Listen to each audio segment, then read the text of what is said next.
Hi everyone, welcome to విద్యార్థి learning point. Friends, ఈ రోజు నుండి మన ఛానల్ వే టు లెర్నింగ్ని విద్యార్థి లెర్నింగ్ పాయింట్గా మార్చడం జరిగింది. సో మీరు ఈ విషయాన్ని గుర్తుంచుకోండి. మీరు యూట్యూబ్లో విద్యార్థి లెర్నింగ్ పాయింట్ అని సెర్చ్ చేసినట్లయితే మనకు ఛానల్ అనేది రావడం జరుగుతుంది. మీరు అక్కడ నుండి ఈ వీడియోలు మొత్తం చూడవచ్చు.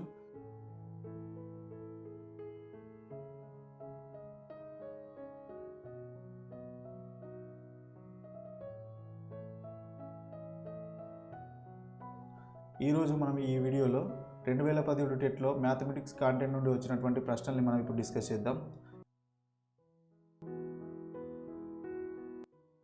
ఏ కనిష్ట సంఖ్యను 3,21,720కు కలిపిన వచ్చు సంఖ్య 3 చేత నిశ్శేషంగా భాగించబడుతుంది.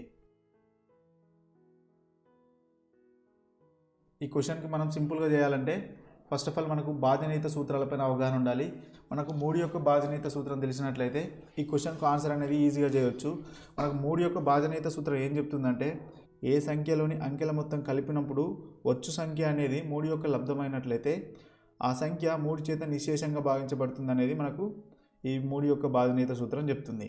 సో ఇప్పుడు ఈ సూత్రం ప్రకారం మనం అప్లై చేసుకున్నట్లయితే ఈ 3,21,727ని కలిపినట్లయితే 3 + 2 + 1 + 7 + 2 + 7. సో ఎంత వస్తుందంటే 3 2 5 5 1 6 6 7 13 2 15 15 7 22. సో 22 వచ్చింది కాబట్టి ఇది 3 యొక్క గుణిజం కాదు కాబట్టి ఈ 3,21,727 అనేది 3 చేత నిశ్శేషంగా భావించబడదు. సో మనకు ఇక్కడ కింద ఇచ్చినటువంటి ఆప్షన్లలోని ఏ కనిష్ట సంఖ్యను కలిపితే ఇది 3 యొక్క గుణిజం అవుతుందంటే, ఇప్పుడు మనం ఒక్కొక్క ఆప్షన్లోని సంఖ్యలను కలిపి చూద్దాం. ఇప్పుడు మనం ఆప్షన్ 1లో ఉన్నటువంటి 3ని కలిపి చూసినట్లయితే 22కు 3 కలిపితే 25 వస్తుంది. ఈ 25 అనేది 3 యొక్క గుణిజమా అంటే కాదు, ఎందుకంటే 3 8 24 3 9 27. సో 25 అనేది 3 యొక్క గుణిజం కాదు కాబట్టి ఈ 3ని 3,21,727 కలిపితే అది 3 చేత నిశ్శేషంగా భావించబడదు. సో నెక్స్ట్ ఆప్షన్ చూద్దాం. రెండో ఆప్షన్ ఉన్నటువంటి 1ని కలిపినట్లయితే 23 వస్తుంది. ఈ 23 కూడా 3 యొక్క గుణిజం కాదు కాబట్టి ఈ 1 కలిపినప్పుడు కూడా వచ్చే సంఖ్య అనేది 3 చేత నిశ్శేషంగా భావించబడదు. సో నెక్స్ట్ మూడో ఆప్షన్లో ఉన్నటువంటి 2ని కలిపినట్లయితే సో 24 వస్తుంది. ఈ 24 అనేది 3 యొక్క గుణిజం అవుతుంది. ఈ 3 యొక్క బాధ్యనీత సూత్రం ప్రకారం ఆన్సర్ అనేది ఆప్షన్ 3 అయినటువంటి 2 అవుతుంది. సో ఇటువంటి బాధ్యనీత సూత్రాలను బేస్ చేసుకొని ఇటువంటి క్వశ్చన్స్ మీకు రాబోయే ఎగ్జామ్లో అడగడానికి ఆస్కారం ఉంటుంది కాబట్టి ఈ బాధ్యనీత సూత్రాలపైన మీకు అవగాహన ఉండాలి. సో ఇప్పుడు మనం నెక్స్ట్ క్వశ్చన్ చూద్దాం. 35² మరియు 36² మధ్య గల పూర్ణ సంఖ్యల సంఖ్య ఎంత? అంటే ఇక్కడ ఈ 35² కలిపితే వచ్చేటువంటి సంఖ్య, అదేవిధంగా 36² చేసినప్పుడు వచ్చే సంఖ్య మధ్య గల పూర్ణ సంఖ్యల సంఖ్య అనేది ఇక్కడ మనకు క్వశ్చన్. సో ఇప్పుడు మనం 35² కనుక్కోవాలి. 35² అంటే 35 × 35. 35 × 35 ఎంత అవుతుందంటే 1225 అవుతుంది. సో అదేవిధంగా 36². సో 36 × 36, దీని ఆన్సర్ ఎంత అవుతుందంటే 1296 అవుతుంది. ఇక్కడ మనకు క్వశ్చన్ ఏంటంటే ఈ 1225 మరియు 1296 వీటి మధ్య ఉన్నటువంటి సంఖ్యలు ఎన్ని అనేది మనకి ఇక్కడ క్వశ్చన్. అంటే మనం 1225 నుండి 1296 వరకు మధ్యలో ఉన్నటువంటి సంఖ్యలను రాసి అవి ఎన్ని ఉన్నాయో చెప్పినట్లయితే మనకు అది ఆన్సర్ అవుతుంది. కానీ ఇది చేయాలంటే మనకు టైం టేకింగ్ ప్రాసెస్ కాబట్టి కాంపిటేటివ్ ఎగ్జామ్లో మనకు ఎంత టైంని వీలైతే అంత సేవ్ చేసుకోవడానికి చూడాలి కాబట్టి సో ఇక్కడ మనకు ఒక సింపుల్ సూత్రం ఉంది. దాని ప్రకారం మనం చేసినట్లయితే వితిన్ సెకండ్స్లో మనం ఆన్సర్ చేయవచ్చు. ఈ సూత్రం ప్రకారం ఏమవుతుందంటే, ఏదైనా పెద్ద సంఖ్య నుండి చిన్న సంఖ్యను తీసేసి వచ్చిన దాన్ని మనం n అనుకున్నట్లయితే వచ్చిన దాని నుండి 1 మైనస్ చేసినట్లయితే మనకు ఫైనల్ ఆన్సర్ అనేది రావడం జరుగుతుంది. సో ఇప్పుడు మనం ఇక్కడ పెద్ద సంఖ్య ఏది 1296, దీని నుండి చిన్న సంఖ్య అయినటువంటి 1225 మనం మైనస్ చేసినట్లయితే ఒక సంఖ్య వస్తుంది. ఎంత వస్తుందంటే 1296 నుండి 1225 తీసేస్తే 71 వస్తుంది.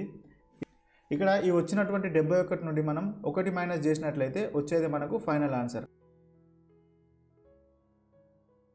ఈ 1225 నుండి 1296 వరకు మధ్యలో మొత్తం 70 అంకెలు ఉండడం జరుగుతుంది. సో ఈ విషయాన్ని మీరు గుర్తుంచుకోండి. నెక్స్ట్ క్వశ్చన్, కింది వానిలో పైథాగోరియన్ త్రికం కానిది. ఇప్పుడు మనం ఈ క్వశ్చన్కి ఆన్సర్ చేయాలంటే మనకు పైథాగోరియన్ త్రికాలపైన అవగాహన ఉండాలి. అసలు ఈ పైథాగోరియన్ త్రికం అంటే ఏంటంటే, ఇచ్చినటువంటి ఏవైనా 3 వరుస సంఖ్యలు అవి పైథాగోరస్ సూత్రం ప్రకారం ఉన్నట్లయితే, అవి పైథాగోరస్ సూత్రాన్ని సాటిస్ఫై చేసినట్లయితే అటువంటి సంఖ్యల్ని మనం పైథాగోరస్ త్రికాలని అంటాము. పైథాగోరస్ సిద్ధాంతం ఏం చెప్తుందంటే, ఏదైనా ఒక లంబకోణ త్రిభుజంలోని 2 భుజాల వర్గాల మొత్తం ఆ త్రిభుజంలోని కర్ణం యొక్క వర్గానికి సమానమని మనకి పైథాగోరస్ సిద్ధాంతం చెప్తుంది. అంటే ఇదొక భుజం, ఇది ఏబి భుజం, సో ఈ భుజం బీసీ భుజం, ఇది ఏసీ కర్ణం. సో ఇప్పుడు ఈ లంబకోణ త్రిభుజంలోని ఈ 2 భుజాల యొక్క వర్గాల మొత్తం అంటే AB square plus BC square is equal ఆ త్రిభుజంలోని కర్ణం యొక్క వర్గానికి సమానమని మనకు ఈ పైథాగోరస్ సిద్ధాంతం చెప్తుంది. ఏవైతే ఇచ్చినటువంటి వరుస సంఖ్యలు ఈ పైథాగోరస్ సిద్ధాంతాన్ని సాటిస్ఫై చేస్తాయో, అంటే ఈ పైథాగోరస్ సిద్ధాంతం ప్రకారం ఉంటాయో, అటువంటి వాటిని మనం పైథాగోరస్ త్రికాలు అంటాము. ఇప్పుడు ఇక్కడ ఇచ్చినటువంటి ఆప్షన్లో ఉన్నటువంటి సంఖ్యల్ని మనం ఈ సూత్రంలో ప్రతిక్షేపించినట్లయితే, ఏదైతే ఆ 2 భుజాల యొక్క వర్గాల మొత్తం ఆ త్రిభుజం యొక్క కర్ణం యొక్క వర్గానికి సమానం అవుతుందో ఆ సంఖ్యలు అనేటివి పైథాగోరస్ త్రికం అవుతుంది. మనకి ఇక్కడ ఇచ్చినటువంటి ఆప్షన్లో ఉన్నటువంటి సంఖ్యలు మనం ఈ సూత్రంలో ప్రతిక్షేపిద్దాం. ఆప్షన్ 1లో ఉన్నటువంటి సంఖ్యలు మనం తీసుకున్నట్లయితే, ఇక్కడ ఫస్ట్ సంఖ్య అనేది ఏబి భుజం అవుతుంది, సెకండ్ సంఖ్య అనేది బీసీ భుజం అవుతుంది, ఇక్కడ మూడో ఇచ్చినటువంటి సంఖ్య అనేది కర్ణం అవుతుంది ఏసీ. ఇప్పుడు ఈ వాల్యూస్ మనం ఇక్కడ ప్రతిక్షేపిద్దాం.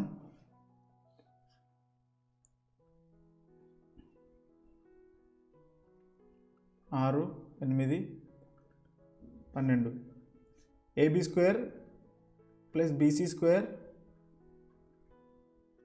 Is equal AC square. Okay, AB square ఎంత అవుతుందంటే 6 square plus BC square 8 square అవుతుంది, ఏసీ స్క్వేర్ 12 స్క్వేర్ అవుతుంది. 6 స్క్వేర్ అంటే 36 ప్లస్ 8 స్క్వేర్ అంటే 64, 12 స్క్వేర్ అంటే 144. ఇక్కడ 36 ప్లస్ 64 కలిపితే ఎంత వస్తుందంటే 36 ప్లస్ 64 30 ప్లస్ 60 90 అంటే 100 వస్తుంది, ఈజ్ ఈక్వల్ టు 144. ఈ 100 అనేది 144 సమానం కాదు కాబట్టి ఇది పైథాగోరస్ సిద్ధాంతాన్ని సాటిస్ఫై చేయట్లేదు, కాబట్టి ఇది పైథాగోరస్ త్రికం కాదు. మనకి ఇది ఆన్సర్ అవుతుంది. కింది వానిలో పైథాగోరస్ త్రికం కానిది అడిగారు కాబట్టి ఆప్షన్ 1 అనేది ఆన్సర్ అవుతుంది. సో అదేవిధంగా మనం మిగతా ఆప్షన్లో ఉన్నటువంటి ఈ సంఖ్యల్ని మనం పైథాగోరస్ సూత్రంలో అప్లై చేసినట్లయితే వాల్యూస్ అనేటివి ఏ విధంగా వస్తాయో ఒకసారి మనం చూద్దాం. సో ఆప్షన్ 2లో ఉన్నటువంటి వాల్యూస్ ఏమేమి ఉన్నాయి? 5 12 13. ఇది ఏబి, ఇది బీసీ, ఇది ఏసీ. ఇవి 2 భుజాలు, ఇది ఒక కర్ణం. So 5 square plus 12 square is equal to 13 square. అంటే AB square plus BC square is equal to AC square. 5 square ఎంత అవుతుంది? 25. 12 స్క్వేర్ 144. 13 స్క్వేర్ 169. సో ఇక్కడ 25 ప్లస్ 144 కలిపితే 169 అవుతుంది, ఈజ్ ఈక్వల్ 169. అంటే AB square plus BC square is equal AC square అవుతుంది. అంటే 169 is equal 169 కాబట్టి ఇది పైథాగోరస్ త్రికం అవుతుంది. ఓకే, ఆప్షన్ 2లో ఉన్నటువంటి వాల్యూస్ అనేటివి పైథాగోరస్ త్రికం అవుతుంది. ఇప్పుడు మనం ఆప్షన్ 3ని చూద్దాం. ఆప్షన్ 3లో 6 8 10 అని వాల్యూస్ ఇవ్వబడ్డాయి. ఇవి మనం ఈ సూత్రంలో ప్రతిక్షేపించినట్లయితే 6 square plus 8 square is equal to 10 square. 6 square అంటే 36 ప్లస్ 8 స్క్వేర్ అంటే 64, 8 8 64 కాబట్టి 64, 10 స్క్వేర్ అంటే 100. Okay, 36 plus 64 is equal to 100 is equal to 100. అంటే ఈ 2 భుజాల యొక్క వర్గాల మొత్తం ఈ కర్ణం యొక్క వర్గానికి సమానం కాబట్టి ఇది కూడా పైథాగోరస్ త్రికం అవుతుంది.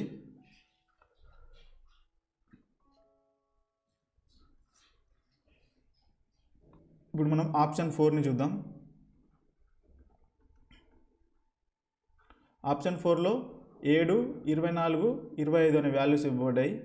ఇది ఏబి భుజం అవుతుంది, ఇది బీసీ భుజం అవుతుంది, ఇది ఏసీ భుజం అవుతుంది. Okay, 7 square plus 24 square is equal to 25 square. 7 square ఎంత అవుతుంది? 7 ఏళ్ళ 49 కాబట్టి 49 ప్లస్ 24 స్క్వేర్ ఎంత అవుతుంది? 24 ఇంటూ 24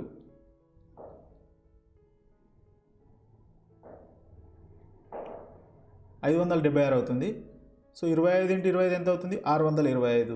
సో 49 ప్లస్ 576, 49ని 576తో కలిపితే 625 వస్తుంది. Is equal to 625. అంటే ఈ రెండు భుజాల యొక్క వర్గాల మొత్తం దీని యొక్క కర్ణానికి సమానమైంది కాబట్టి ఇది కూడా పైథాగరస్ త్రికం అవుతుంది. ఓకే, ఇక్కడ మనకు ఇచ్చినటువంటి ఆప్షన్ల ప్రకారం ఆప్షన్ 1లో ఉన్నటువంటి వాల్యూస్ అనేటివి పైథాగరస్ త్రికం కాదు. మిగతా ఆప్షన్లో ఉన్నటువంటి ఈ ఆప్షన్ 2 అయినా ఆప్షన్ 3 అయినా ఆప్షన్ 4లో ఉన్నటువంటి వాల్యూస్ అనేటివి ఈ పైథాగరస్ త్రికం అవుతుంది. సో ఇది ఈ క్వశ్చన్కి సంబంధించినటువంటి ఇన్ఫర్మేషన్.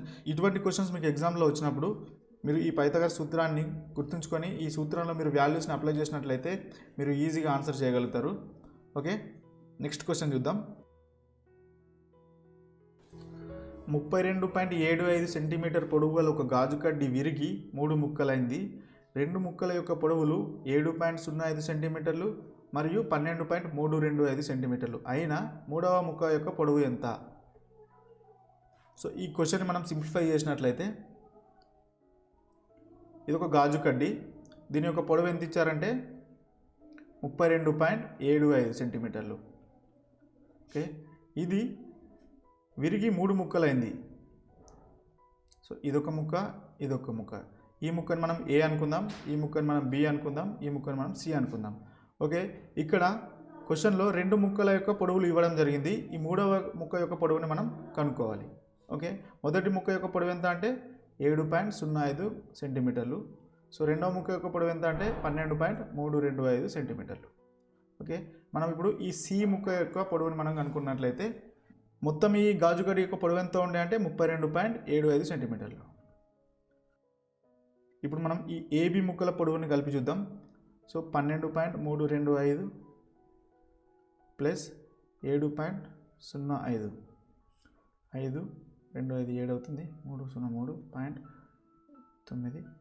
ఈ రెండు ముక్కల యొక్క పొడవులు 19.375 ప్లస్ సి యొక్క పొడవు మనకు తెలియదు కాబట్టి సిని అదేవిధంగా రాద్దాం. సో మొత్తం వచ్చేసి 32.75 సెంటీమీటర్లు ఉండేను. ఓకే, ఇప్పుడు మనం సి ముక్క యొక్క పొడవును కనుక్కోవాలంటే సి ఈజ్ ఈక్వల్ టు, ఇక్కడ ఇది ప్లస్ కాబట్టి ఇటు వెళ్తే మైనస్ అవుతుంది. సో ఈ మొత్తం ముక్క యొక్క పొడవు నుండి ఈ రెండు ముక్కల యొక్క పొడవును మైనస్ చేసినట్లయితే మనకు ఈ సి ముక్క యొక్క పొడవు అనేది మనకు తెలుస్తుంది. ఓకే, సో ఇప్పుడు 32.75 సెంటీమీటర్లు మైనస్ 19.375 సెంటీమీటర్లు. ఇటువంటి పాయింట్స్ ఉన్నప్పుడు వాటి యొక్క స్థాన విలువల్ని బట్టి వాటిని అదే స్థాన విలువల కింద రాయాలి. దశాంశాల స్థానం కింద ఉంటే దశాంశాల స్థానం రాయాలి. ఈ విధంగా రాసినట్లయితే మనము సంకలనం కానీ వ్యవకలనం కానీ ఈజీగా చేయొచ్చు. ఇప్పుడు మనం ఈ 32.75 నుండి 19.375 తీసివేసినట్లయితే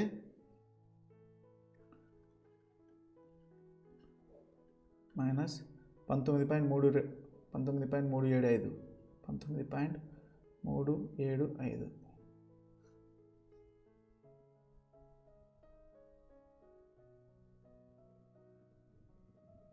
4 ఉంటుంది. ఇక్కడ నుంచి 1 వస్తే 14 అవుతుంది. 14 నుంచి 7 పోతే 7. ఇక్కడ 6 ఉంటుంది. 6 నుంచి 3 పోతే 3.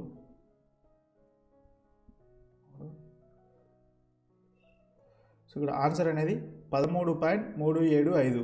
ఇప్పుడు మనం ఈ 3 ముక్కల్ని కలిపినా మనకు 32.75 వస్తుంది. ఈ విధంగా మనం ఇటువంటి ఆన్సర్ని చేయాలి. సూక్ష్మీకరణకు సంబంధించినటువంటి క్వశ్చన్ అనేది రావడం జరిగింది. ఇటువంటి క్వశ్చన్ వచ్చినప్పుడు మనకు ఆన్సర్ అనేది చేయాలంటే మనకు బోర్డ్మాస్ రూల్ పైన అవగాహన ఉండాలి. ఇచ్చినటువంటి క్వశ్చన్లో మనకు మైనస్ కానీ ప్లస్ కానీ డివైడెడ్ బై కానీ మల్టిప్లికేషన్ కానీ ఇటువంటి ఆపరేషన్స్ ఉన్నట్లయితే మనము ఈ బోర్డ్మాస్ రూల్లో ఇచ్చినటువంటి సీక్వెన్స్ని మనం ఫాలో అయినట్లయితే ఈజీగా మనం ఆన్సర్ చేయగలుగుతాము. ఈ బోర్డ్మాస్ రూల్ ఏం చెప్తుందంటే ఫస్ట్ ఆఫ్ ఆల్ ఇచ్చినటువంటి ఎటువంటి క్వశ్చన్ అయినా మనము బ్రాకెట్లో ఉన్నటువంటి క్వశ్చన్ పార్ట్ని మనం ఫస్ట్ చేయాలి. బి అంటే మనకి ఏం చెప్తుందంటే బ్రాకెట్స్, ఈ బ్రాకెట్లో ఉన్నటువంటి పార్ట్స్ని మనం చేయాలి. తర్వాత ఓ అంటే ఆర్డర్ అంటే స్క్వేర్ కానీ క్యూబ్ కానీ ఉన్నట్లయితే అటువంటి వాటిని మనం చేయాల్సి ఉంటుంది. తర్వాత డివిజన్ అంటే డివిజన్, ఇచ్చినటువంటి క్వశ్చన్లో డివిజన్ పార్ట్ అంటే భాగాహారకు సంబంధించినటువంటి ఏదైనా పార్ట్ ఉంటే ఈ భాగాహారం చేయాల్సి ఉంటుంది. తర్వాత మల్టిప్లికేషన్ చేయాలి. ఎం అంటే మల్టిప్లికేషన్,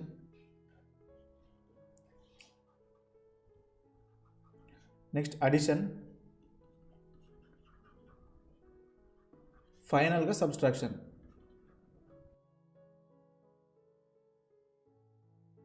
ఈ సీక్వెన్స్లో చేసినప్పుడే మనం కరెక్ట్ ఆన్సర్ని గుర్తిస్తాము. ఈ విధంగా ఇటువంటి సీక్వెన్స్ని మనం పాటించినట్లయితే ఎంత టఫ్ క్వశ్చన్ అయినా మనం ఆన్సర్ అనేది చేయగలుగుతాము. ఇక్కడ ఇచ్చినటువంటి క్వశ్చన్ని మనం ఇప్పుడు సాల్వ్ చేసి చూద్దాం.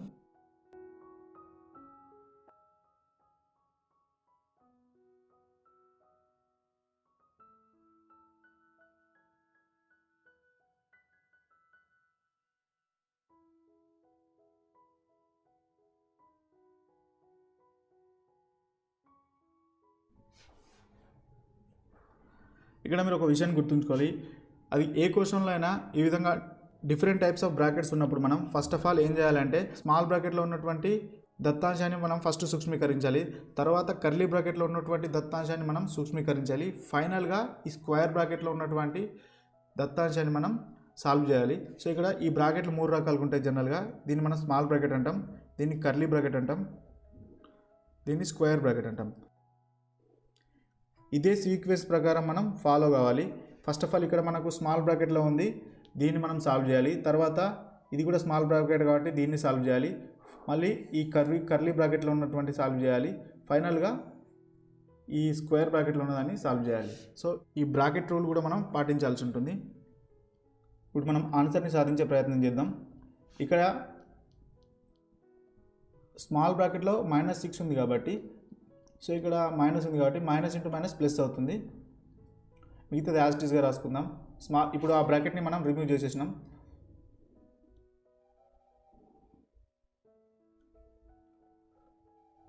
Okay,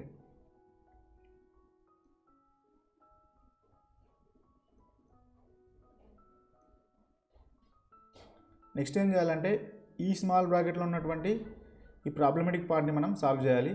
so first of all BODMAS rule ప్రకారం ఏం చెప్తుందంటే డివిజన్ చేయాలి, తర్వాత మల్టిప్లికేషన్ చేయాలి, తర్వాత అడిషన్ చేయాలి, తర్వాత సబ్స్ట్రాక్షన్ చేయాలి. ఓకే, ఇప్పుడు మనం డివిజన్ చేసినట్లయితే ఇక్కడ ఏముంది 48/6 ఉంది. అంటే 48 6 చేత మనం భాగించినట్లయితే ఆన్సర్ అనేది 8 అవుతుంది. 6 × 48 కాబట్టి. సో మిగతాది మనం యాజ్ ఇట్ ఈస్గా రాసిద్దాం. ఇప్పుడు మనం ఈ బ్రాకెట్ని రిమూవ్ చేసేసినాం. ఫైనల్గా ఇప్పుడు కర్లీ బ్రాకెట్ ఉంది.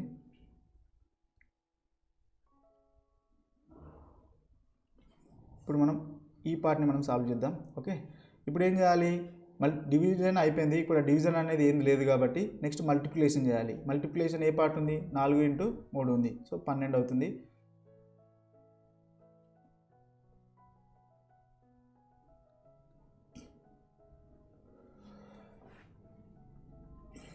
సో ఇప్పుడు ఏం చేయాలి, అడిషన్ చేయాలి, అంటే కూడిక. సో 8 + 12 ఎంత అవుతుంది, 20. 20 + 6 26. 124 నుండి 26ని మనం మైనస్ చేసినట్లయితే మనకు ఆన్సర్ వస్తుంది. సో 124 నుండి 26ని మనం మైనస్ చేయాలి. ఎంత వస్తుందంటే 8, 9. సో ఇక్కడ ఆన్సర్ అనేది 98 వచ్చింది. ఆప్షన్ 3లో ఉన్నటువంటి 98 అనేది మనకు ఆన్సర్ అవుతుంది. సో ఈ విధంగా ఈ బోర్డ్మాస్లో ఇచ్చినటువంటి సీక్వెన్స్ని మనం పాటించినట్లయితే అది ఎంత టఫ్ క్వశ్చన్ అయినా మనం ఈజీగా ఆన్సర్ చేయొచ్చు. ఓకే, మనం ఇప్పుడు నెక్స్ట్ క్వశ్చన్ చూద్దాం.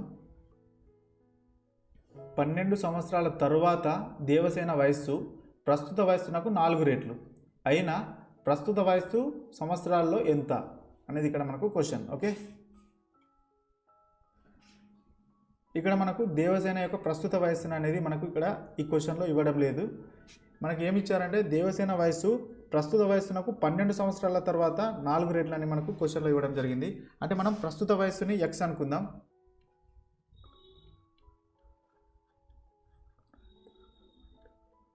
ప్రస్తుత వయసు మనం x అనుకున్నట్లయితే 12 సంవత్సరాల తర్వాత దేవసేన వయసు ఎంత ఉంటుందంటే 12 + x లేదా x + 12 కూడా మనం రాసుకోవచ్చు. ఓకే, ఇప్పుడు మనం సమీకరణ రూపంలో రాసుకున్నట్లయితే 12 సంవత్సరాల తర్వాత దేవసేన వయస్సు అనేది ప్రస్తుత దేవసేన వయస్సుకు 4 రెట్లు. ప్రస్తుత వయస్సు మనం x అనుకున్నాం.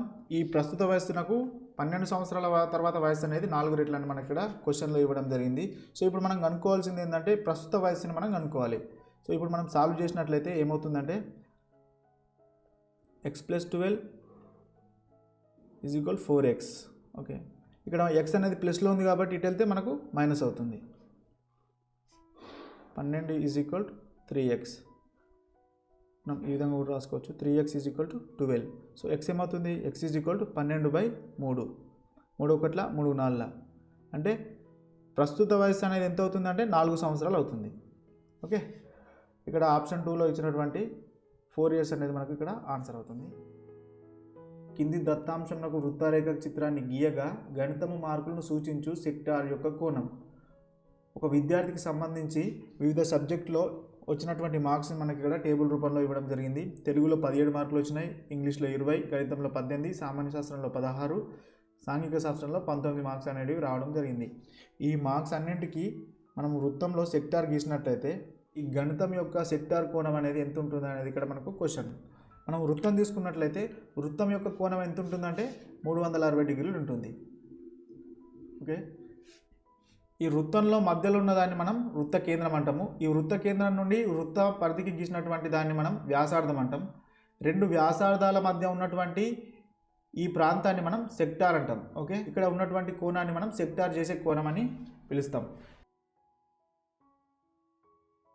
ఇక్కడ ఇచ్చినటువంటి ఈ మార్క్స్ అన్నిటిని మనం కలిపినట్లయితే ఈ మార్కులు అనేటివి ఈ 360 డిగ్రీలకు సమానం. సో ఇక్కడ ఈ మార్క్స్ మనం కలిపి చూద్దాం. 17, 20, 18, 16, 19.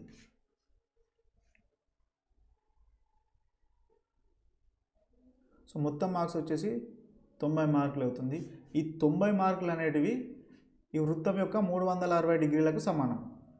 ఓకే, సో ఇప్పుడు మన క్వశ్చన్ ఏంటంటే ఈ గణితంలో వచ్చినటువంటి మార్క్స్ ఈ వృత్తంలో ఎంత కోణం చేస్తాయి అనేది ఇక్కడ మనకు క్వశ్చన్. ఓకే, మనం ఇప్పుడు దీన్ని చేయాలంటే మనం అడ్డగుణకరం చేసినట్లయితే ఈజీగా చేయగలుగుతాం. 18 × 360/90. ఓకే, 0 0 9 1 9 36 18 72. ఓకే, గణితంలో వచ్చినటువంటి మార్క్స్ని మనం వృత్తంలో సెక్టార్ల రూపంలో అమర్చినట్లయితే అవి 72 డిగ్రీల కోణాన్ని చేస్తాయి. Next question.